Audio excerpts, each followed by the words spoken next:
Hi, I'm Catherine Saunders. For those of you who don't know me, a parishioner here at St. John the Baptist, and I am in our beautiful new Hansen Pike Hall.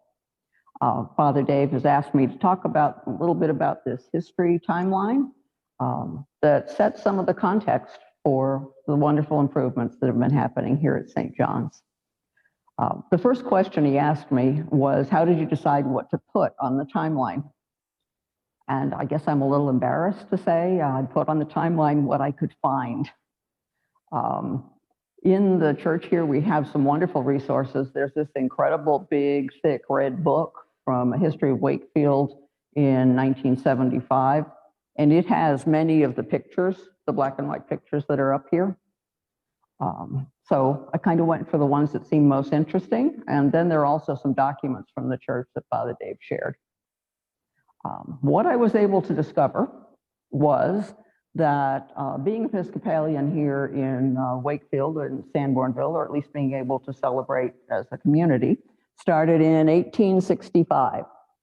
And it was a lovely sort of interdenominational event because it happened at the old Congregational Church that later burned in 1959 and was replaced with the church we have today. It was arranged by Rebecca Marie Phippen Dow, who we all know as the lady in the oil painting. And she was also the inspiration for the building of this church, of course, and her dying wish that there should be an Episcopal church here in Sanbornville. That church, the church we know today, sits on land given by John Sanborn in 1870. Sanbornville, kind of all about him. The funds were raised by Rebecca's granddaughter, Harriet Lowe, whom I have no picture of, but we do have a picture of Harriet Dow, her daughter, who also participated in the fundraising.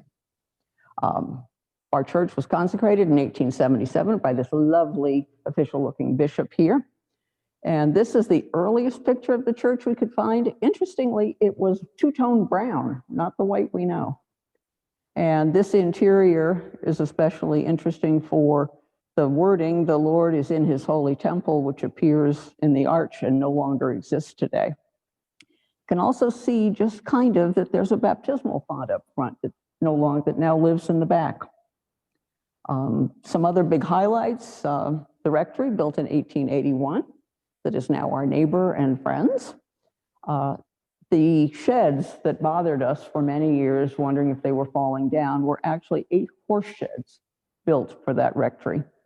Our first parish hall in 1894. For you ladies in the Altar Guild was first organized in 1904.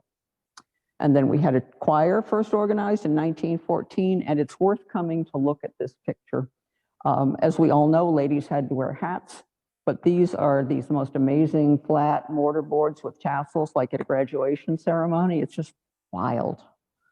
In 1924, we upgraded from a pump organ to a pipe organ.